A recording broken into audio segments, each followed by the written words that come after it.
Am I making an impact? Are people going to actually care? I had to set a boundary with someone I know who is, you know, halfway in the closet in the Orthodox Jewish world where I fled, where I was demonized, where I was forced into conversion therapy. I call it conversion abuse torture methods for over 3 years. And being born to a blood that says, if you're LGBTQ and you're not religious and you're not married with kids, you have no place in this family. How I enjoy for so long that I was the problem and they're never going to listen or believe or change. And I had to assess my values of what I'm willing to handle and deal with. I don't know if this is still.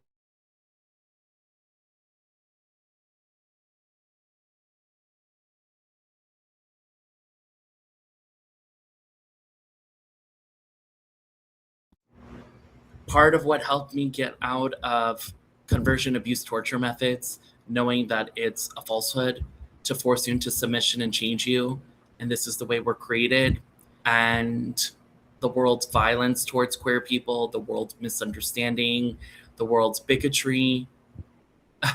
I don't know why so many people go out of their way hating people that they've never met or never been in their shoes or don't struggle with their identities or are different from them, like as if they've known us for thousands of years.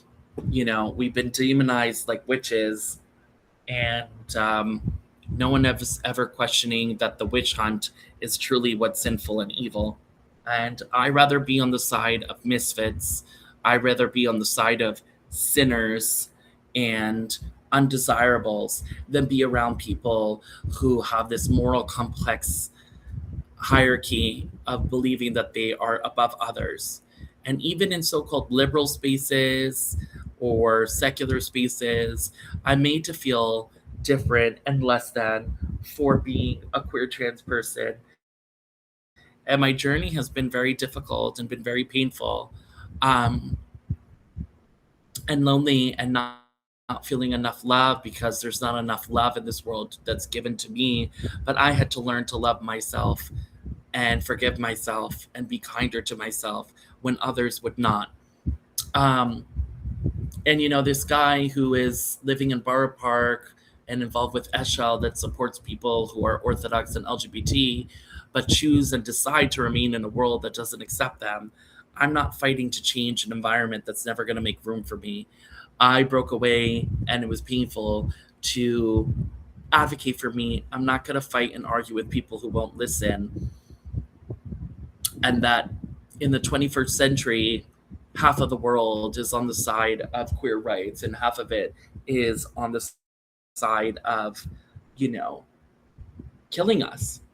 And, these religious fanatics tell themselves that murder, slaughter, genocide, dehumanization, degradation, name calling, all that is a sin. Yet they make excuses when they treat us like pariahs, just like right-wing Zionist Jews who call Palestinians the Amaleks of the times, meaning they're enemies, ancestral enemies that they feel that they need to persecute and destroy to maintain dominance. And religion and its proxy wars. And it is the biggest hoax, the biggest divider in humanity. It's the biggest money grabbing, land grabbing, power grabbing lie that people have subscribed to. Yeah, it comes with benefits, community, telling you spirituality, trying to control your mind, and telling you how you need to be in the world to give you a sense of purpose, maybe, or a sense of direction. And how I felt like I was born with the spirit that did not want to be controlled and told what to do for the one life that I have on this planet. And that if I'm going to be considered a sin or sinner, then let God deal with it. I don't need to be persecuted by people who have a limited understanding of this universe. Um, and that's why I don't partner myself with so many people who I find unhealthy. Um, and again, I just feel triggered of just being reminded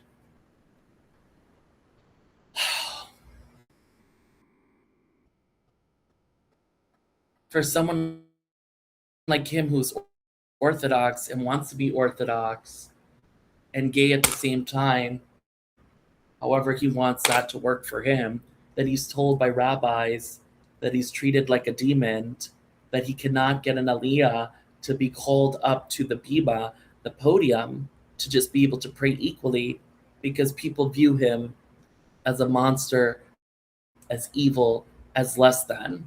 And yet no one is putting the eyes and attention on all the sexual predators who are heterosexual for the most part, and pedophiles who are mostly straight uncles and fathers who have been abusing boys and girls for centuries, and putting enough pressure on them to the point that we have a president in power who is known to being a pedophile and abusing women, and he has 75 million plus people that would defend his honor. This is the world that we live in. And I had to accept the world that we live in rather than the world that I want to live in. It's hard to feel like I want to be part of a different world, um, and try to fight for it. And at the same time, to give up and to lose hope.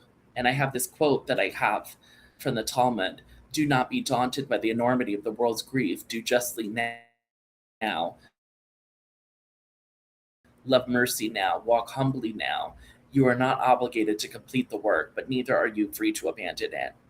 And it's with some of the answers because I want to feel rest assured to being able to solve the world's problems that are encroaching on me so that I could feel at peace.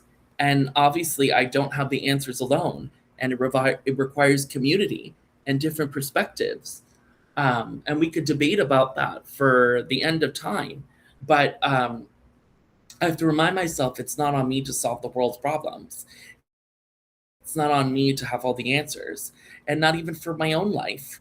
And it's one of the most painful things to live with is to live in the uncertainty. And hence my artist name, Mix Enigma, being I'm certain with the uncertainty, or you're uncertain with my certainty. Um, and it goes both ways.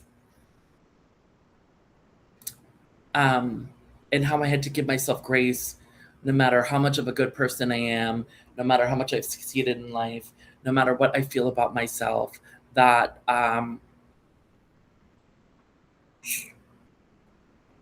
I can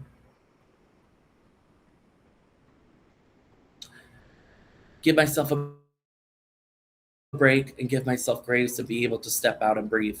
Um, I'm tired of religion being used to terrorize other people. We're brought into the world by the grace of others. We leave this world in the grace of others, and hopefully that we all get the care that we need. And I remember being on a car on the way to a transitional housing in the Bronx and feeling angry at the world of my ongoing suffering. And that was the quote that I got from this Hindu um, practitioner about how I should spend time in this world trying to help others and help myself. And I did a gender switch with my hair, my brain. Yeah, and I need to approach my fears and my own demons. And I realize I don't need to fight the man in power in order to be empowered. My resistance is existence. My resistance is going in the opposite direction and saying, you know what? I'm not subscribing to your rules around gender and masculinity. I'm not being a toxic person. I'm not going to be a homophobic person. I'm not going to be a shitty person. I'm not going to oppress people in the way that I've been oppressed. And even these so called theists forget that that was what the tenets of Rabbi Hillel said to a stranger, that don't do to others what you don't want done to yourself. And the rest is commentary. Commentary. My even father says, take care of animals, take care of the animals, be kind to people. All this extra rules of Torah is bullshit. And these people live centuries ago, and I want to be part of the future. And maybe part of my misunderstanding and my struggles is feeling like a modern day prophet, not to give myself so much credit, but like, being misunderstood because I was ahead of my time, maybe. And that's something hard to accept. And people are going to pathologize what they don't understand. And, I was cursed and shamed with people saying that I would be chronically single and thinking that was the worst thing in the world. The worst thing in the world for me is to being alone in your head, to being stuck with the wrong person who brings you down, or to being around people who make you feel less than or different. I like being unique. I like being weird. I like being myself. Um, I don't want to be around people who say that that's a problem. I like being free. This is my spirit. This is who I am. I could deny who I am, or I could listen to a religion that constantly says you're bad, bad, bad, bad, bad, bad, bad. And it never really tells you that you're good unless you're obedient and do everything that everyone else tells you. I don't want that to be my life. And for that reason and many reasons, my blood has discarded me, but actually I discarded them. They make me feel for so long that I failed the expectations of who they wanted me to be, but they've actually failed me of imposing on me of who I need to be in the world. And I'm an artist. I am a progressive organizer. You know, I am genderqueer. I am, chubby. I am neurodivergent. Um, I have my lived experience, and here I am, world. So I've created my own world, and that is something that I wrote on a calendar near me. Build your own world. And an artist named Julia Kavana, Kavana, something like that. It sounds like Kavana, like, to have um, respect for, tradition, is an Argentinian choreographer and director and dancer who I learned under the Theater to the People and doing immigration justice during um, rise to um, and she told me how similarly she felt tortured by her mother emotionally abusing her, and that she had to leave and start her own thing and find her life in New York. And she helped me in a time when I felt very scared about my identity. And she said to me beautifully, you need to create your own little world. And that's enough. And I've taken up space and push back and say to the world, you're not going to tell us what we have to fit in it, and we have to be a certain way in order to be accepted. The world has enough room for all of us to shine, to be weird, to be freaky, to be the way that we are made as complex beings. And that I don't want to be around those who demonize parts that are human and natural and beautiful and wonderful. Um, yeah, there's just so much to talk about. It's hard to even keep a social media present and the addiction that we all have today. Um, to feel at times that I'm not a productive member of society, and to feel that I'm waiting on an opportunity that's never coming, and I had to create those opportunities because no one else was going to give me a room where I could be comfortably myself without having to change who I am to fit them and to be bossed around. And my dad always says, be your own boss. So you don't have to report to anyone else and set your own rules. And my home is my place of comfort. My home is a place I'm free. My home is my art studio. My home is my workstation. And I get to choose when to start and when to finish. And this 9 to 5 corporate culture never worked for me. This 8 to 4 or 8 to 6, in my case, school system was hell and was never healthy for me. People forget that you cannot force a child to be 9 hours a day plus the time preparing and studying and all that in for 18 years, and that they're going to absorb some sort of failing our kids and failing people with mental health issues and learning issues. Um, no one wants to be strapped to a chair their whole lives.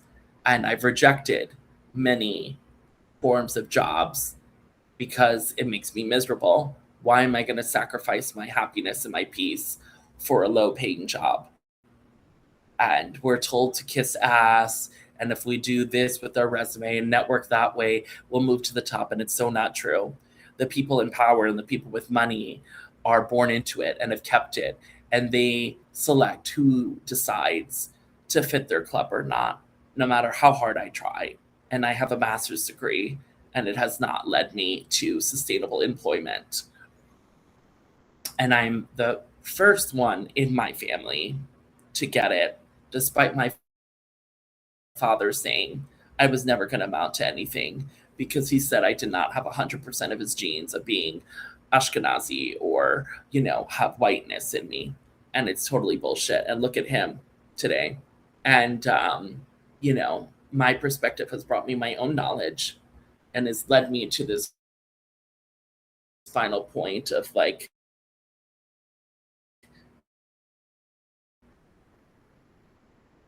and my mind is going to go like this and this, and this is the show. And if you like it, great. And if you don't tell me to change my thought process or how I speak or present myself for you, because it doesn't mean that you're correct or you're right and above me. And it's ableism also. This white savior complex that also exists greatly in the Ashkenazi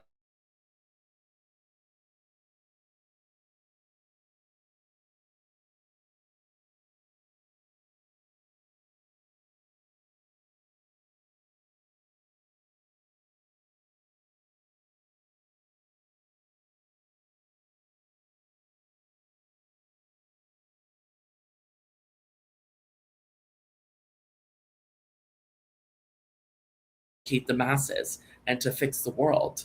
That is a level of entitlement. And added, everyone has something to teach us. This whole world